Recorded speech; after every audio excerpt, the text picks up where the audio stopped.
Well, it's the last show of the week and the last show before our Christmas vacation for Joe and Joe because we will be off until the day after Christmas. In the meantime, we've got light snow forecast for Friday night into Saturday morning, and that'll be followed by Arctic air this weekend to cover much of the east and even getting down into the deep south. There's still some winter storm warnings up for parts of the northwestern Great Lakes, and we'll take a look at that and zoom along to next week in the long range.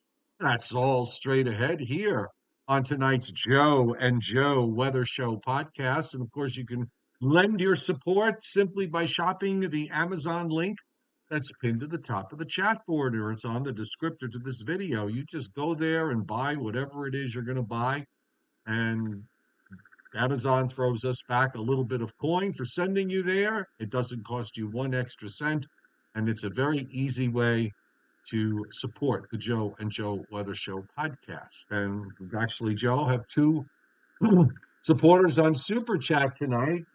William Uber, thank you for hitting Super Chat. He's gotten, by the way, he's in Central Long Island, over 11 inches of rain in the last 4 weeks. So Wow. So you're going to bring the drought monitor up tonight to see what the latest update is. And Paul Roman, Merry Christmas to you too. And thank you for hitting Super Chat from the get-go.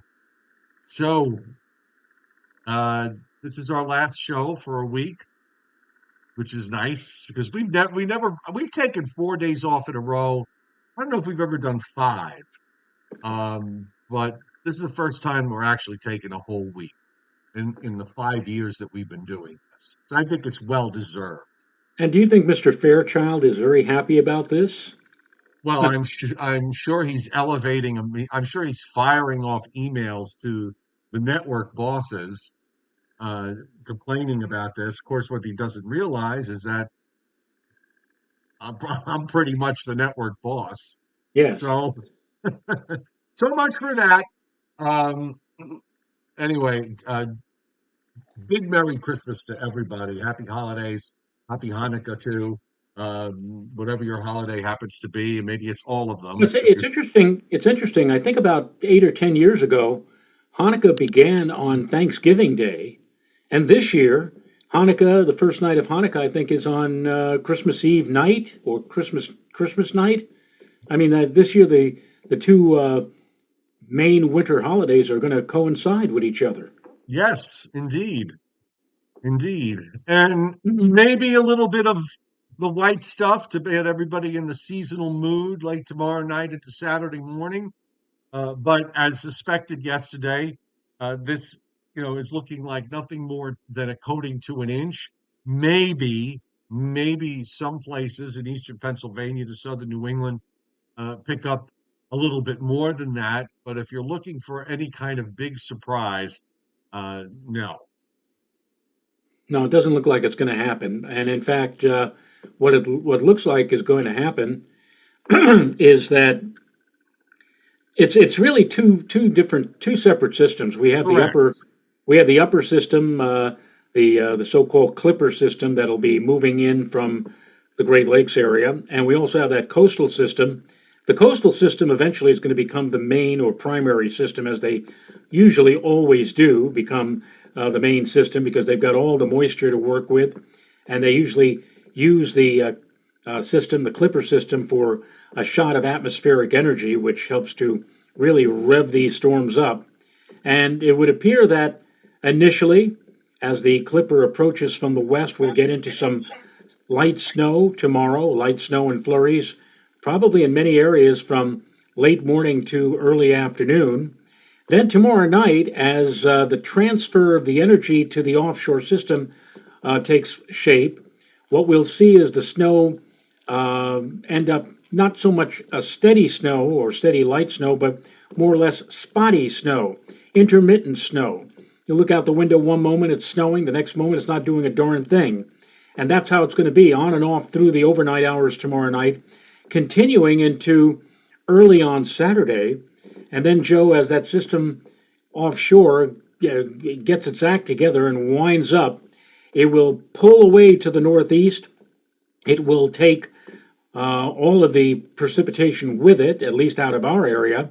But also, as it revs up, it's going to cause a strong, gusty, northerly wind to pull in some of the coldest weather we've seen, well, the coldest weather we've seen so far this season for Saturday night and on into Sunday. Sunday will be a gloriously sunny day, but probably not getting much above the lower 20s in many spots, and it will feel much colder than that because of those gusty, stinging northerly winds. So I said, in terms of snow accumulation, at least from my viewpoint, I said, generally speaking, a coating to maybe an inch.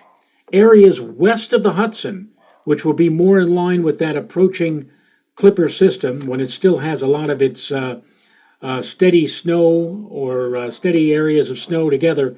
If you're west of the Hudson, you stand a better chance of seeing maybe a couple of inches, and maybe up over the hilly terrain, places like in Sullivan County or up toward the Catskills, 3 or 4 inches is possible. That's where you have to go to get a really significant snowfall. Unless there's some kind of a surprise, it doesn't really look like all that much. But it'll be a pretty snow. It'll be enough probably to cover everything up with a coating of white tomorrow. Actually, more like tomorrow night and early on Saturday. Yeah, you can already actually see on the satellite that the coastal low is developing, and it's way out to the east. And by the way, I don't know if you saw the NAM from overnight, the 6Z NAM, which had a foot of snow for Long Island and a band of 8 to 12 from Philadelphia northeast. I mean, it was basically forming a low with that upper trough right off the New Jersey coast. It had all this ridiculous dark blue snow, and that just was nonsense. Once upon a time, uh, back about 4 or 5 years ago, whenever the NAM did something, it was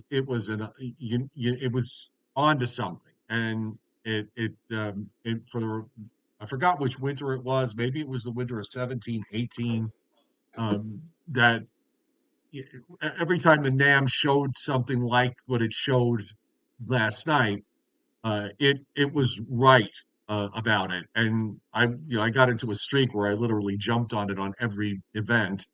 And then, over the last 2 or 3 years, it's just become very, very squirrely. It doesn't work anymore until you get maybe inside 24 hours. It just has really lost itself.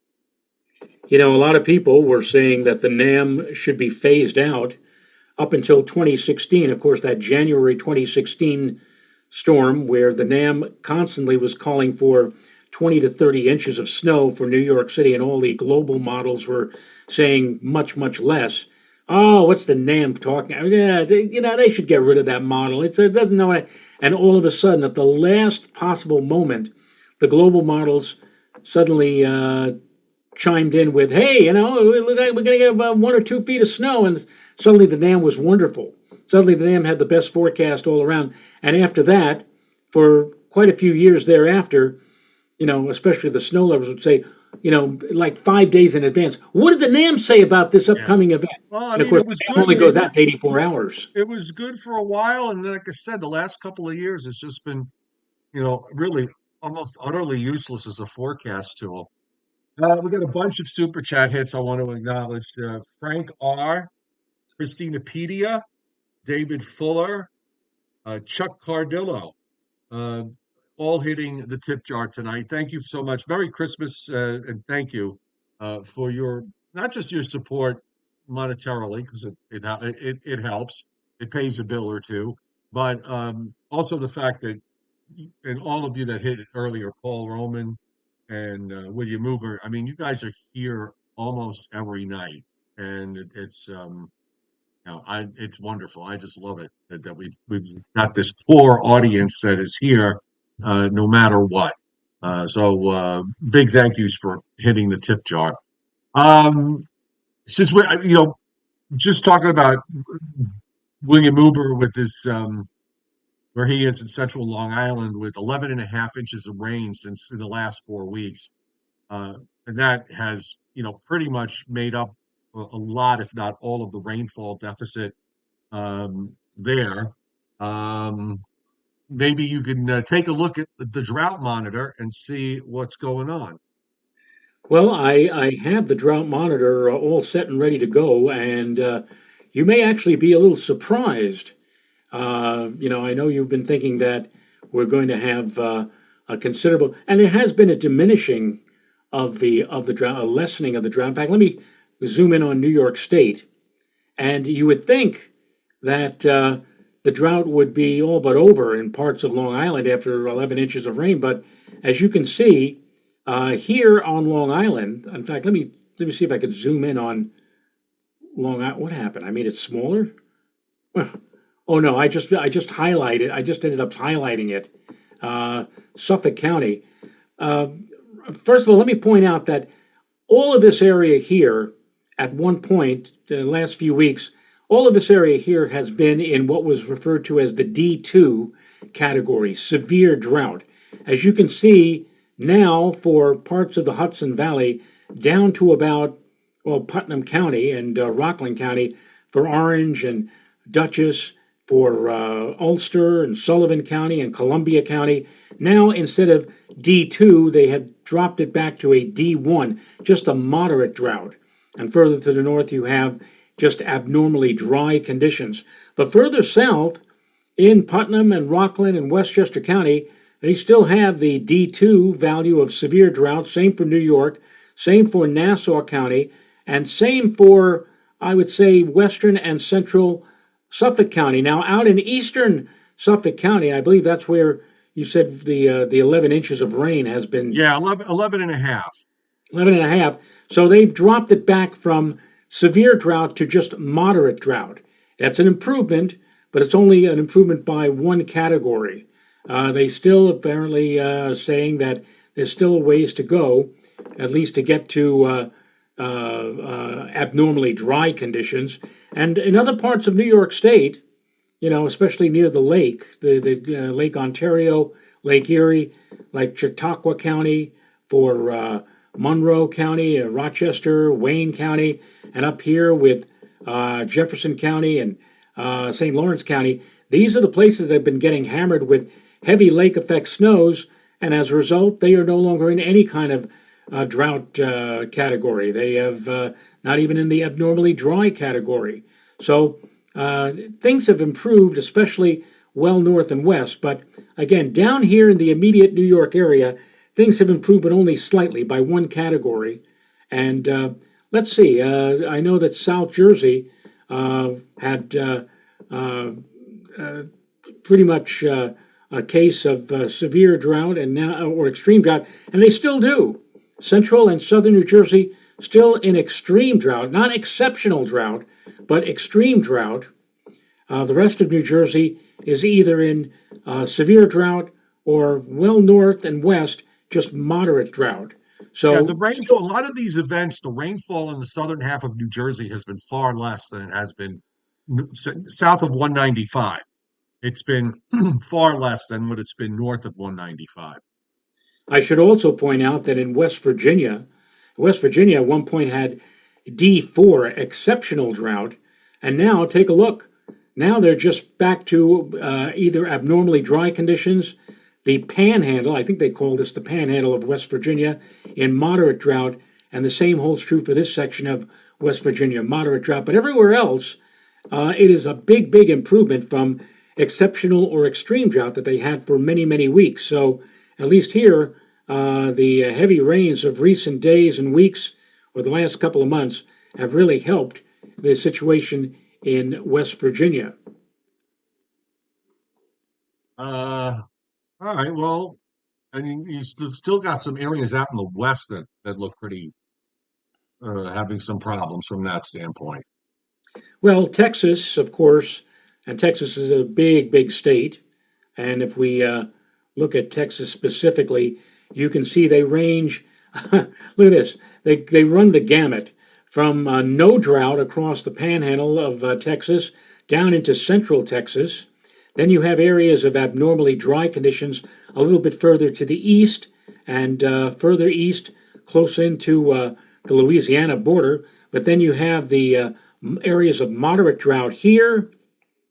You have Closer in here in south central Texas, severe drought, the red indicating extreme drought, and right here in the western end of Texas, from Culberson County down to or into Brewster County, that is where the category exceptional drought comes in. And indeed, they need the water, they need rainfall. But again, look at this. Texas is such a huge state. Again, as I said, they run the gamut from no drought to exceptional drought. Only a state as large as Texas probably could have something like that. Elsewhere across the rest of the United States, there is severe drought covering portions of Montana and North Dakota, also a portion of South Dakota, and also into a section of Wyoming. Down here across portions of central Arizona and southernmost sections of Nevada, they too have severe drought conditions.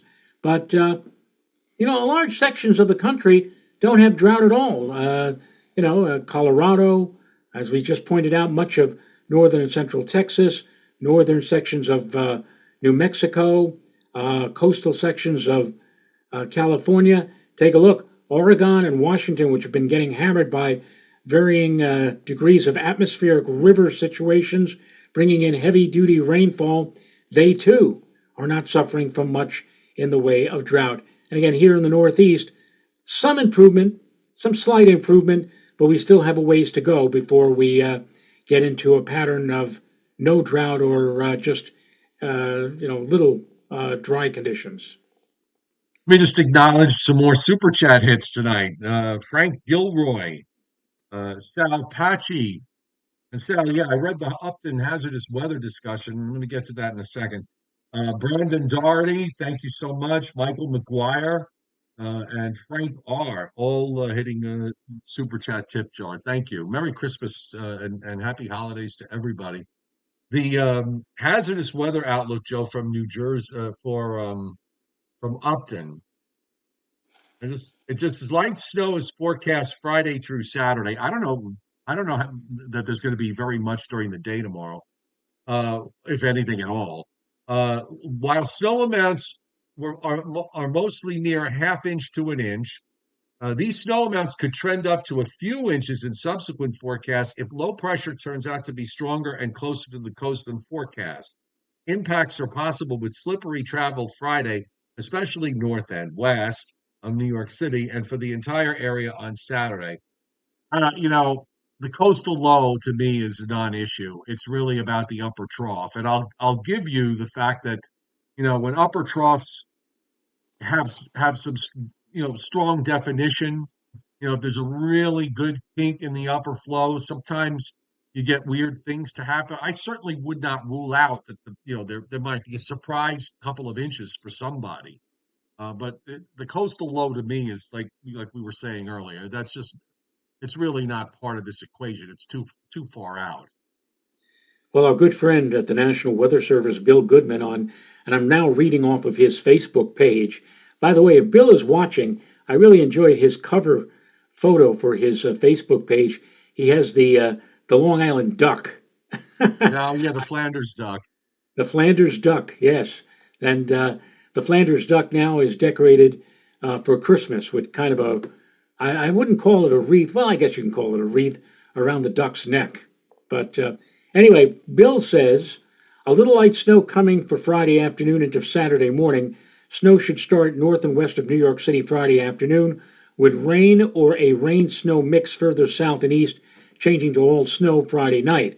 Now, accumulations from New York City Metro, north and west, should be around an inch, with some 2-inch amounts, he says, in the higher elevations, while central and eastern parts of Long Island and Connecticut, from about Smithtown and Bridgeport on east, see less than an inch. Worst case looks like to be 2 to 3 inches north and west of New York City and 1 to 2 inches elsewhere. And again, what I said was generally a coating to an inch, except 1 to 2 inches west of the Hudson, and possibly as much as 3 or 4 inches over the high terrain areas of Sullivan County, or in the Catskill Mountain region, where that should be where the heaviest snows are probably going to fall. I think we're all on basically the same page. Yeah, yeah. This is, to use an overused phrase that I can't stand. It is what it is. Uh, so you're just trying to make a silk. If you're a snow lover, a snow weenie, trying to make a silk person out of a sow's ear. This is not the system to necessarily do it with.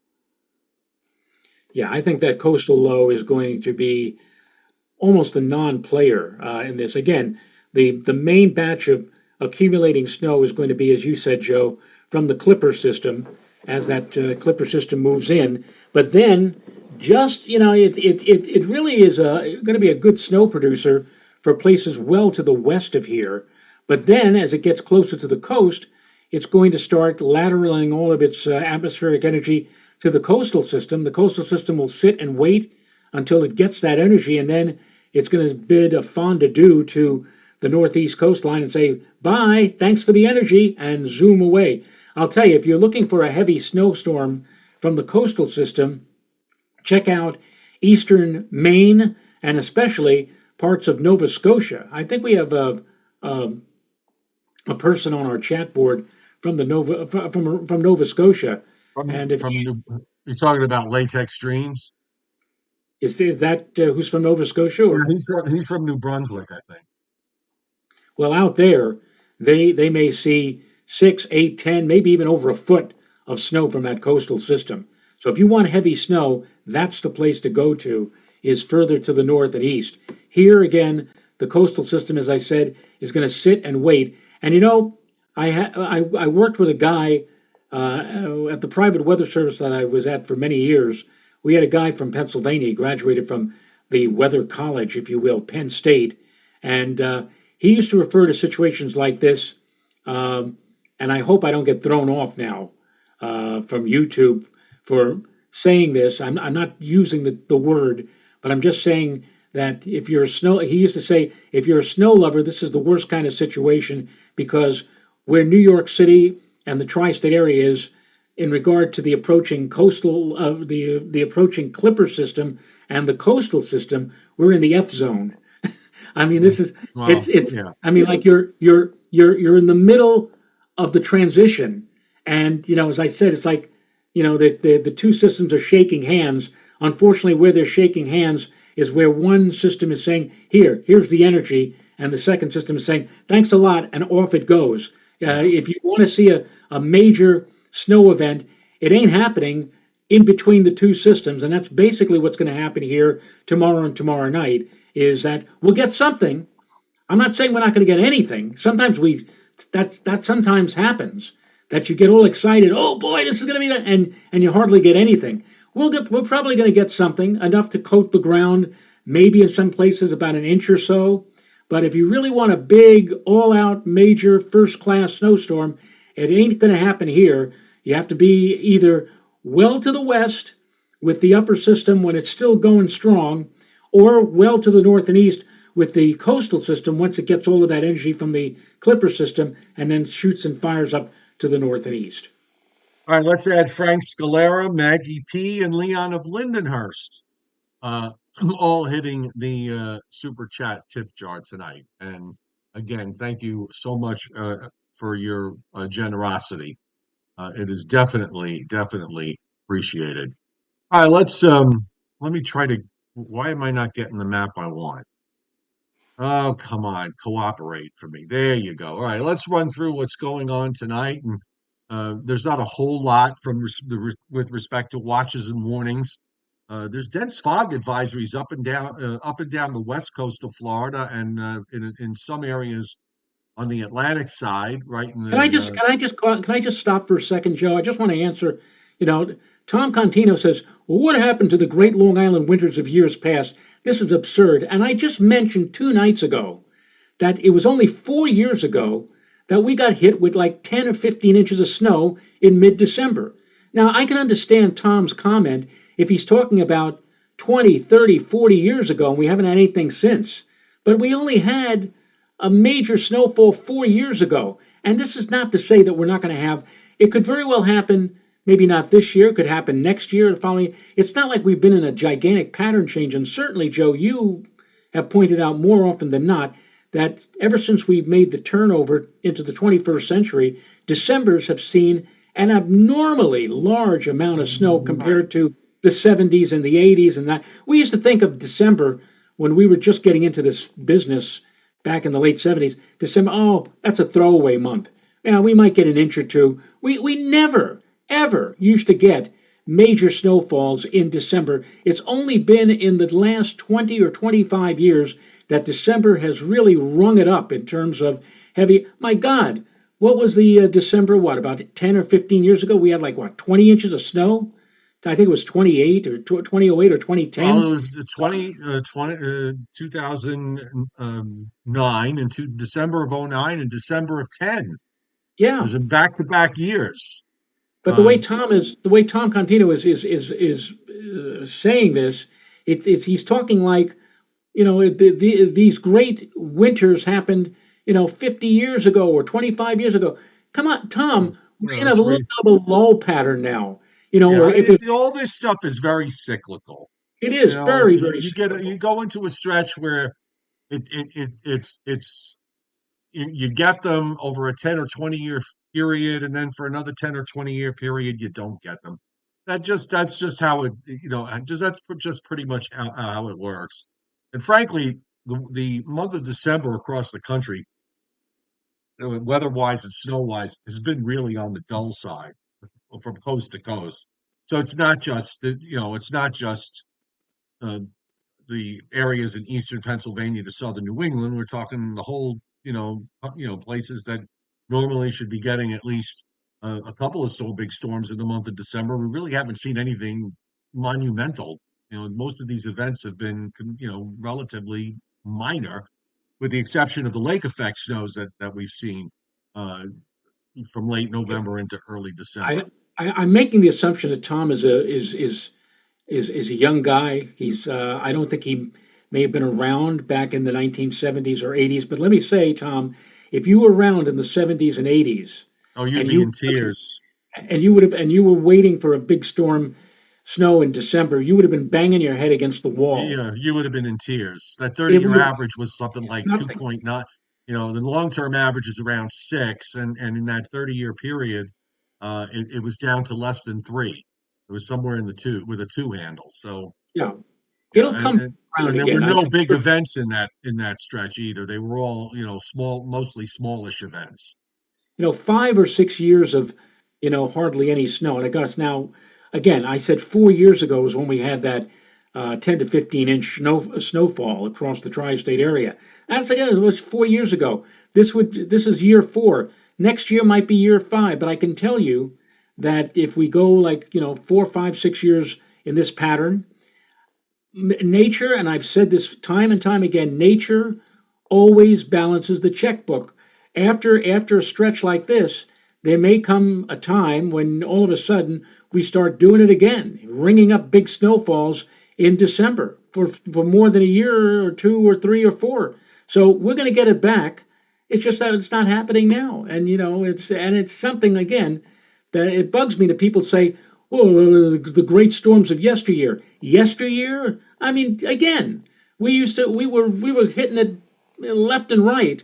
It was almost like watching Aaron Judge hitting home runs every single December, or most every single December in this century, the 21st century. We were knocking it out of the park. Now we've had a little bit of a lull for 3 or 4 years. I mean, come on, give me a break. Wait. Actually, a lot of people are enjoying this. The last thing people Saturday is going to be the last Saturday before Christmas. You think people want to, I'm sure people who are going to go shopping on Saturday, the last thing they want to hear, even tomorrow night, is, "Oh no, snow! How much snow? I don't need this. I still have shopping to do," or whatever like that. It's for the way December's have been going of late. This is great if you're a consumer or if you're out there, buying presents. You're not being impeded by snow and wind and cold and whatever. They come when they come. They do. That's just it. They come when they come.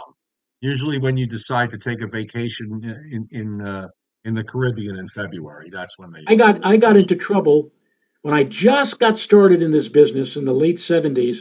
That one of the stations I used to do was actually two stations, WSJR and WLVC, Madawaska and Fort Kent, Maine.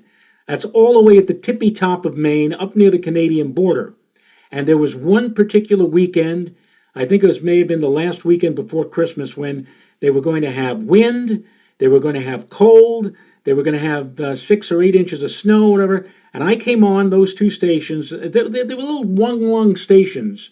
I mean, like when I say that, 500 watts, 250 watts, two little towns up in northern Maine. And I said, listen, this is going to be terrible. Wind chills below zero, near zero visibility and snow. You don't want to go out. Stay home. Do this and that. And like 15 minutes later, I got a phone call from the program director of one of the two stations. Said, "Could you please redo the weather? I understand. I'm not asking you to change the forecast, but tone it down a little bit." I said, "Why? What happened?" He says, "All of the local shopkeepers, all the merchants in Fort Kent, Maine, calling the station and screaming, 'What are you guys doing? What is that weather guy doing? They're scaring away all the business. This is our final week before Christmas, and nobody's going to come in, and we need this, please.'" And so I had to tone. I did. I toned it down. You know how I toned it down? I went through a straight forecast and told everybody the wind, the snow, the cold, and I said, "If you have any travel plans today," and I paused for 5 seconds, a long five. I said, "Don't cut me off. It's not like I'm not thinking of what I'm going to say. If you have any travel plans," and I moved my right up to the microphone. I said, "Think it over," and that is how the forecast aired. I didn't tell people to stay home, but if, that was accepted. The other forecast that I left with, the wind, the cold. If you're putting your life on the line if you go out, 30-degree wind below wind chills, blizzard condition. But they didn't like that. The merchants in little Fort Kent, Maine, got very PO'd at me for saying that in the week before Christmas because I was killing business. So there you go. All right. Okay, let's get some weather here and get going. We are looking at, as I said, we've got winter storm warnings still left over in the upper Midwest. That is the diver system that brought some heavier snows. So some beautiful shots from Minneapolis on the news a little while ago. Well, we still have some of those warnings still up into Wisconsin, winter weather advisories surrounding all that. And really, the weather across much of the country is fairly quiet. So you see the rotation fairly clearly on the satellite loop. This is a fairly strong upper trough that's diving southeastward from the Great Lakes. But what you also can see is this that's out offshore. I mean, you already have pressures falling well out to the south and east of the Carolinas. And that's where, your coastal surface low is starting to develop. And the upper system up to the northwest is still not quite there. If you remember, we've been talking on and off over the last week or so about that GFS run that buried that it was showing a ridiculously historic, never going to happen storm, and it basically it actually did a good job at getting the idea right. It just messed it just way overblown on not only on what the outcome was going to be, but the main difference is the fact that the models that model was trying to phase these two systems into a big storm, and they're basically staying separate, or at least they're going to be separate when they impact um, much of eastern Pennsylvania to southern New England. Probably going to graze southeastern New England, probably going to bring more snow to parts of Maine, and then on up into New Brunswick and Nova Scotia and so on. But it's way out. So again, it's all about the upper trough and how it interacts. There's some energy coming into the Pacific Northwest, and we can see on the radar there, getting some rain and some snow in the mountains. And here's the snow that's going on now. Looks like it's snowing in Chicago and Milwaukee. And that area is gradually sliding to the east. There's actually some echoes aloft in western New York and northwestern Pennsylvania. I don't think anything is really reaching the ground there yet. The Storm Prediction Center has no severe weather to speak of over the next 3 days. As far as precipitation goes, from now through next Thursday night, we're talking about a tenth to as much as a quarter of an inch from Maine down to Florida, and in some cases, it's no precipitation at all.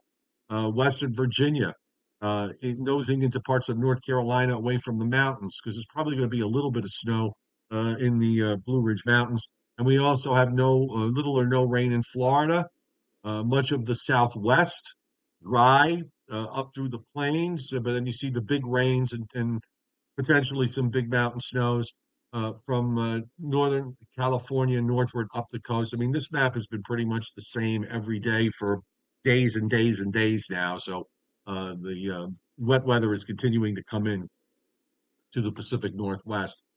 All right, so let's look at, I think we're going to, Joe, I'm going to do the upper air first because that really is the most important thing here. And I'm going to use this particular 500 millibar, 18,000 foot map. It's going to make it a little bit bigger on the screen so that we can see it. And you can see two things here that stand out.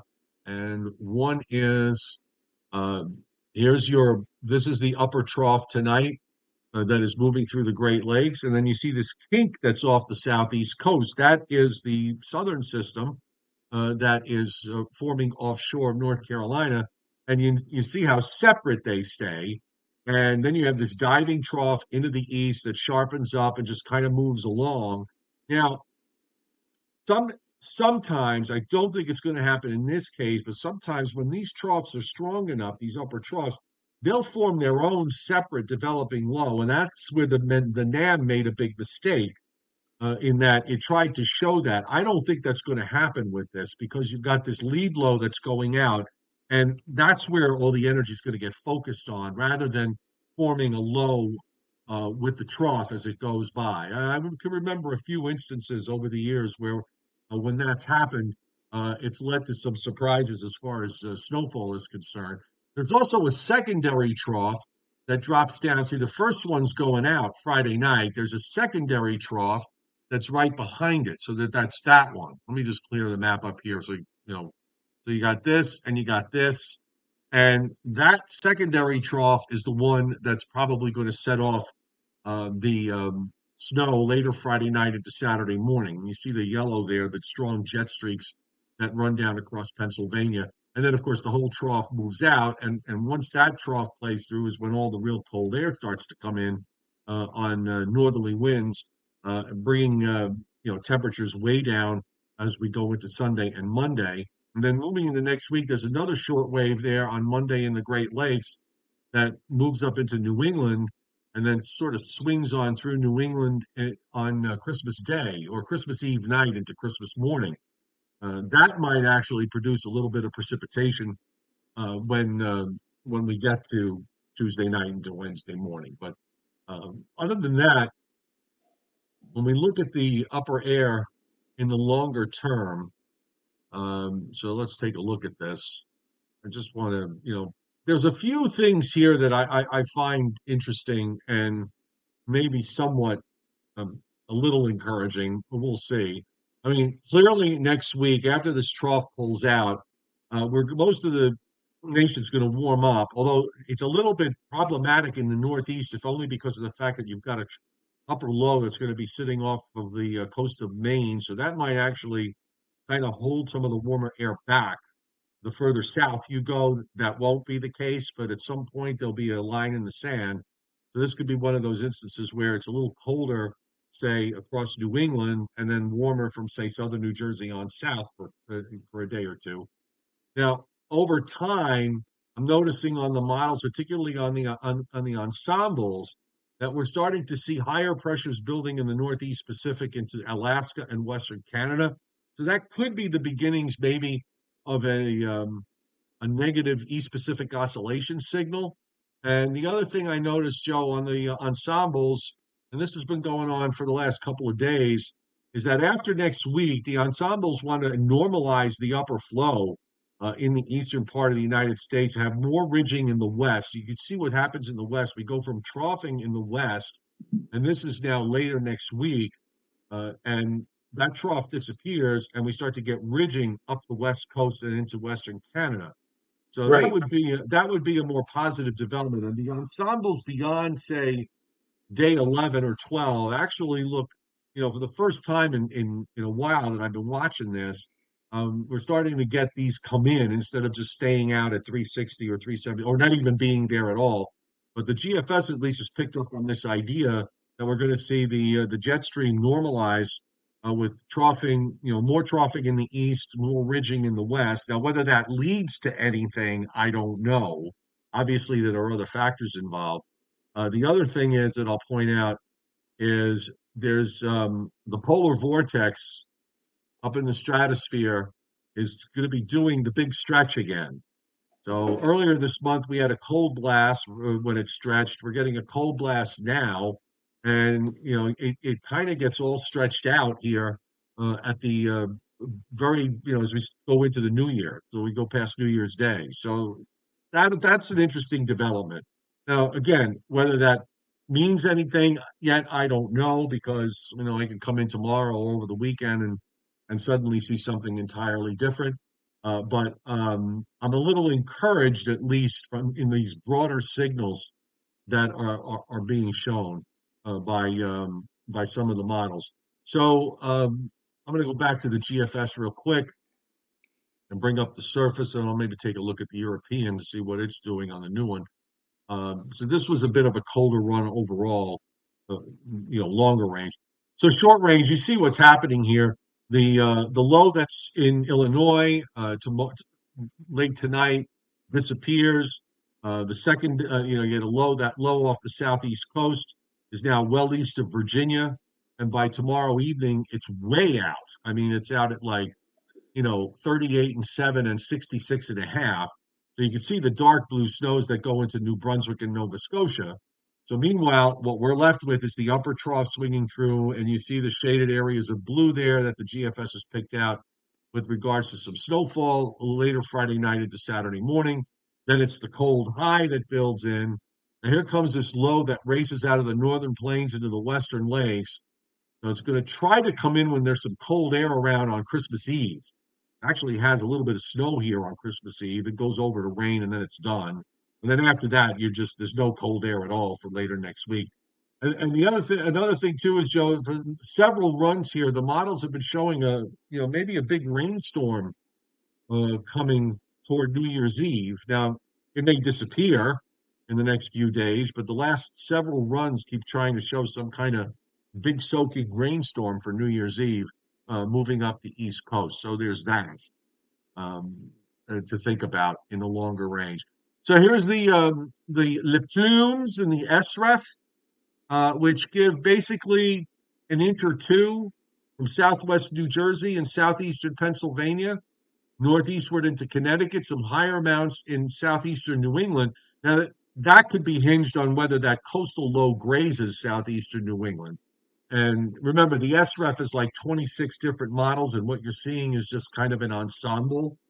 The operational 18Z European has a coating to half an inch, maybe three-quarters of an inch of snow back to New York City. And you can see in the lighter blue areas, Joe, you said west of the Hudson. It's sort of the European kind of lines up that way Yeah. with 1 to little pockets of 2 inch amounts. Also in New Jersey, showing a 1.8 in Trenton, an inch in Philadelphia, and then some heavier snows, but not much heavier, just maybe 2 or 3 when you get into the central and northeastern Pennsylvania.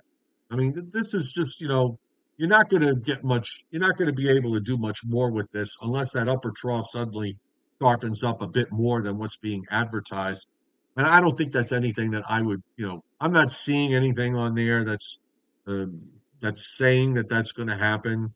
The models have been very consistent in the strength of that upper trough, so it's hard for me to imagine that we'll get a surprise out of it. But you know what? They call them surprises because you don't anticipate it, so you never know. Maybe somebody does get a little bit of a cheap thrill surprise, but and that's it. That is, I think that pretty much covers it tonight. So, Yeah. I have to mention too, by the way. Diamante Roberson has hit super chat. Thank you, Diamante. I saw it before and I got kind of caught up in the weather. Um, Jason, who was it? Somebody, Jason, was it Jason? I can't remember. I was trying to scroll back. He was asking the difference between, what's the difference between a Norland trough and like the standard surface trough? And I guess what the best way to look at it is, I'm probably better off to illustrate it with a map. So I'll just give you the easy. Maybe I should see if the NAM had probably a better example of it, which we know wasn't going to happen anyway. But just to show you That one case in December, what, about 25 years ago, whatever, where, you know, nobody had anything to the west of exit 48 on the expressway, and then yes, everybody and I got a foot out of that yeah. and got lost in the whiteout conditions. I didn't even know where I was. Um, you know, to illustrate it on a map, this is not a Norland trough situation. Okay, a surface trough would be.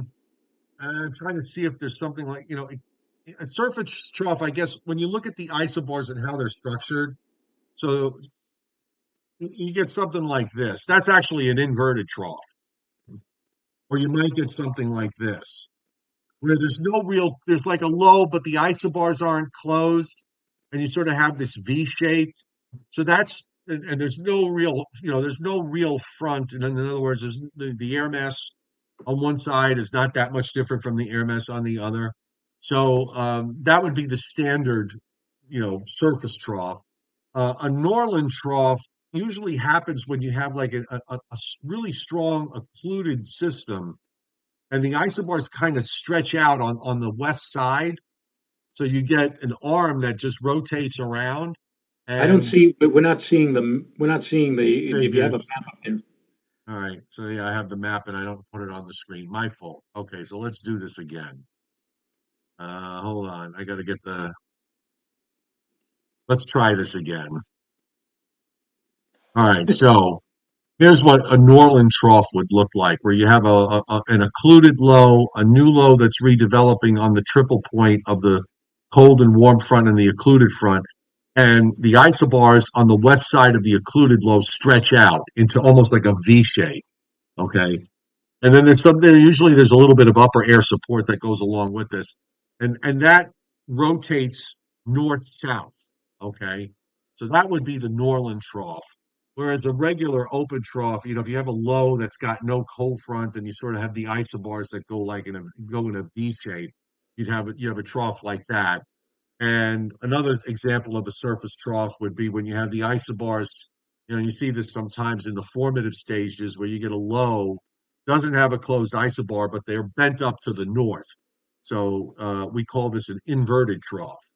And oftentimes in an inverted trough, you'll have all this lift of moisture on southeast winds on one side and northeast winds on the other, and you start to get precipitation breaking out.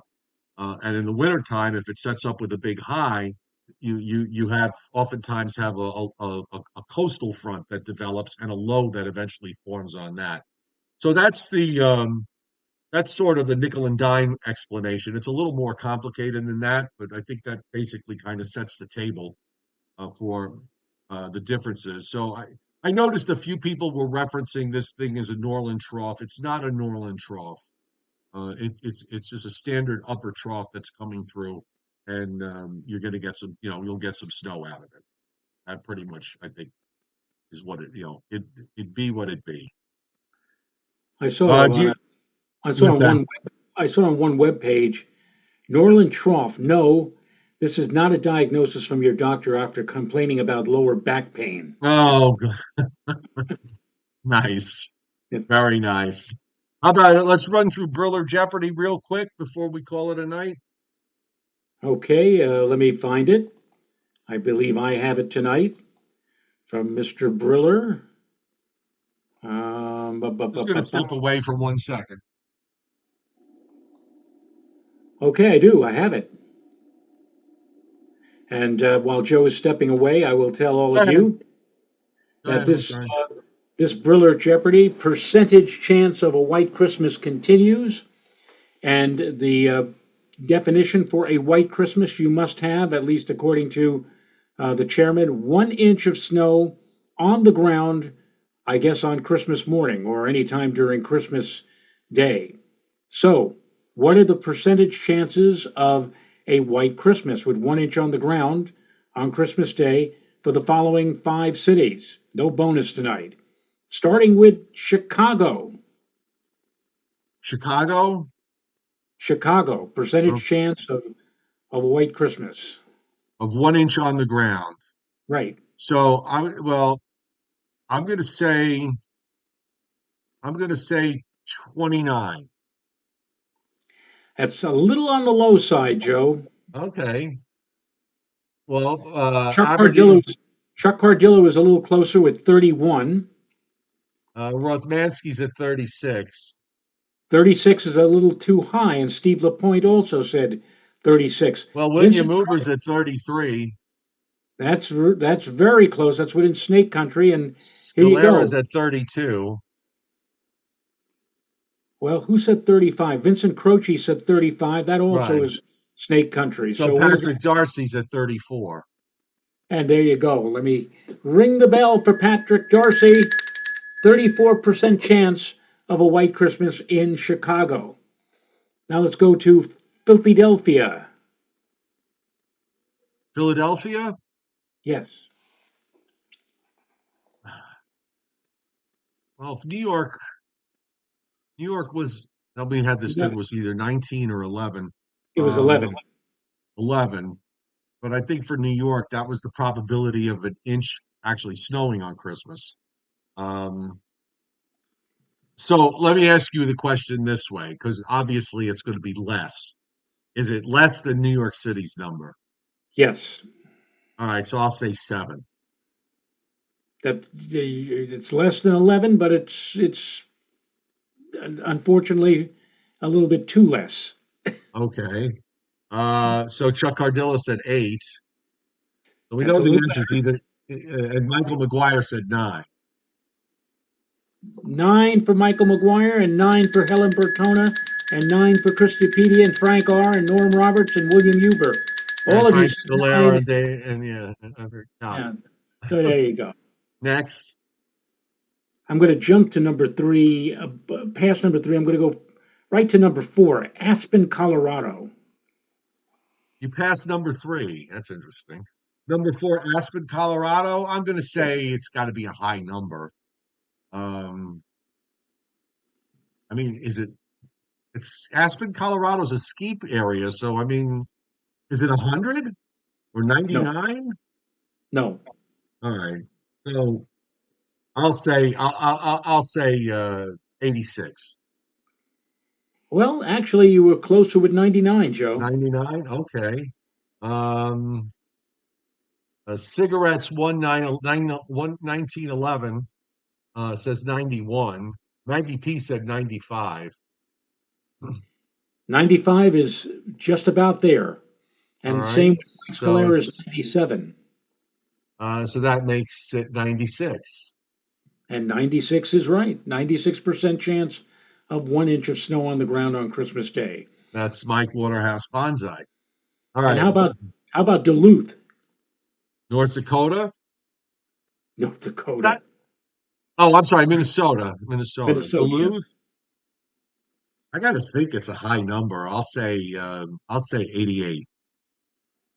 Well, that's good for news radio, but not for the snow amount of 1 inch on Christmas Day. You have to go a little higher. Oh, Rich okay. Mansky with 93. You're practically there. Helen Bertona said 92, And and hell, Helen Bertona 92, Frank Scalera there you 92. go. Yep, Now go back to the one you skipped. Seattle, Seattle. Seattle. Oh, it's got to be a low number. Um, I don't know, I'll, 5. I'll tell you this much. I'll tell you this much. It's lower than Philadelphia's 9. All right, so 5. Helen Bertona is at 2, and that's very close. And same for Matthew Perry with 4. So where does that leave you? That leaves It you with leaves John the folks Lander's that's number. Rothmansky and Musillo and Fuller all and Scalera and Fracroci all say 3, and Christina Pedia 3. 3. Yep. Why did you 97, why did you 99, why did you skip 98, it? 97. 3. 3. Why did you say skip it? I just wanted to go to the 2 big ones at 4 and Oh, 5, and then come back to the teeny tiny one at 3. okay. By the way, we should give a big thanks to Scott Briller, and he's been taking care of his mom, who's had issues and is getting on in years, and he still takes the time out every day to send a Briller Jeopardy, and we wish him all the best and happy holidays to him and to Mother Briller, and um, we appreciate very much that he kind of steps away. Because he's got his hands full, so he steps away and he does it every day, and we're very appreciative. Thank you, Scott. And of course, we had all these super chat hits tonight, which was really nice. And just to run those down again: Paul Roman, William Uber, Chuck Cardillo, David Fuller, Christina Pedia, Frank R., Michael McGuire, Brandon Doherty, Delaware weather guy, Sal Paci, Frank Gilroy, Ken Musillo. Uh, Also, thank you, Kenny. Leon of Lindenhurst, Maggie P., Frank Scalera, Dominic Roberson, all hitting the tip jar. Thank you so much for your generosity. And I hope everybody has a really nice Christmas. I mean, or Hanukkah. Um, Whatever your holiday, maybe it's both. Kwanzaa. Um, yeah, whatever it is, definitely happy holidays. So, what am I cooking? No, actually, I'm not doing a leg of lamb this year, Tom. I'm actually doing a big pork shoulder, and I'm going to, when it's done, I'm going to take it and wrap it in French pastry dough and put some cheese on it and bake it in the oven. And then I'm actually going to my daughter's for Christmas. So I'm taking that with me. So I'm going to cook the pork shoulder. It's going to be in the oven all night because it needs to cook like 11 or 12 hours. So it's going to go in the oven um, Tuesday night, and then I'll take it out of the oven Wednesday morning. And hopefully I don't burn the house down, but no matter. But that's what I'm doing. Dennis Cassius says you ought to do a video. Actually, this French pastry dough that I got from watching Julia Child is easy to do because it's all you're doing is putting butter on pizza dough, and then it's how you roll it and fold it to get it to like a really flaky pastry, and then you could use it to make Chateaubriand. You could use it to you put a big filet mignon in there, and you wrap it up in pastry.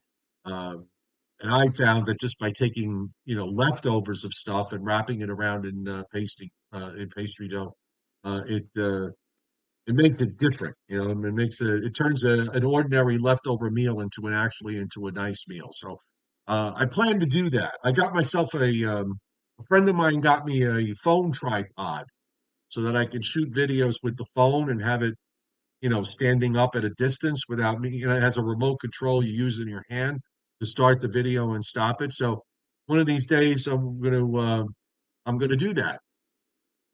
I'll uh, I'll do a little cook. The cook. I've done cooking videos before, but it's hard to do when you're holding the phone in one hand and you're, trying to do things with just the other.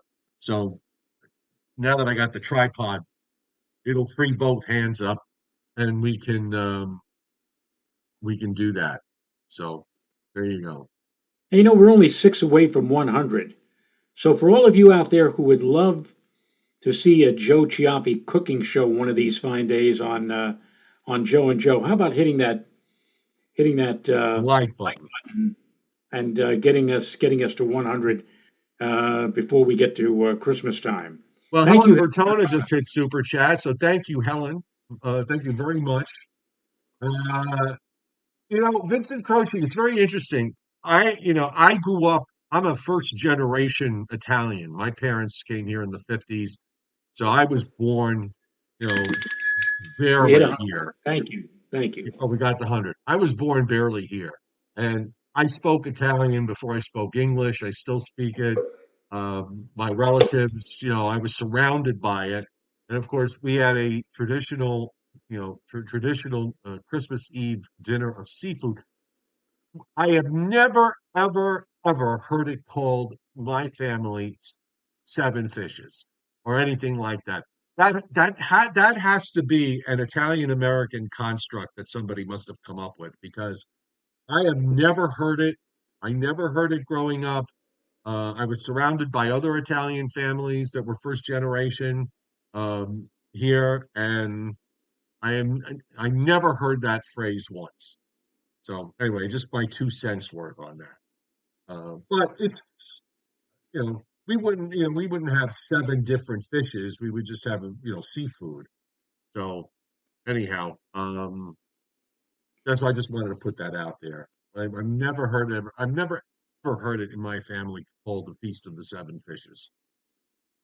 And we have one final question to you, Joe, because you seem to be the expert. When the hell are Cara is going to be out? They should be on the shelves really soon, in the next week or two, I would think. And in case you're wondering, if you're new here, Cara is a special kind of orange that Joe introduced me to when we were working together at FiOS One. I said, "It's an orange. What's the big deal about that?" And he gave me a Cara, and all I could say is ever since I've never looked at oranges again. Right. You know, I don't particularly care for standard oranges because I find them to be the California navel orange is just incredibly dry. I don't know what they do to them now or how they mass produce them, but they're just dry. And the Cara orange is it's it's both wonderful. yeah, it's juicy, it's both sweet and tart at the same time, and I really like that that dual flavoring. It's kind of and inside it's not really orange, it's almost red, and it's not a blood orange, but Yeah. to me it's the only edible orange that's out there. So if they're coming, they should be on the store shelves really soon because they you generally get them. They generally appear from January till about late April is when you'll find them.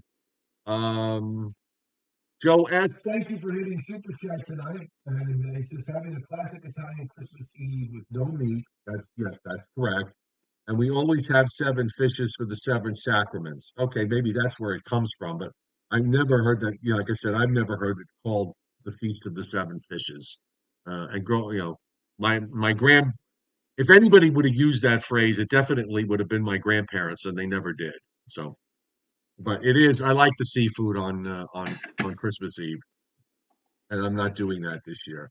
And David Fuller just hit super chat again and said, "I have the tree and have two on it. Two of what? Oh, two. Oh, you have your orange tree and you have two oranges on. That's what it is. Now I remember, David. That's great because I know you were having some trouble with your orange trees and the early cold. So maybe you didn't get bring it in time. Okay. I just had a little bit of audio trouble because I got to stay near the mic. If I start to vary away, uh, my voice tails off. So, on that note, uh, Merry Christmas to everybody and Happy Holidays. And we will see you a week from today at 7:35 p.m. Righto? We'll be here. Merry Christmas, all. Happy All right. Hanukkah. Happy Kwanzaa. Whatever you're celebrating, season's greetings, and we'll be back with you again next week. All right, everybody. Have a great weekend. Good night. Good night.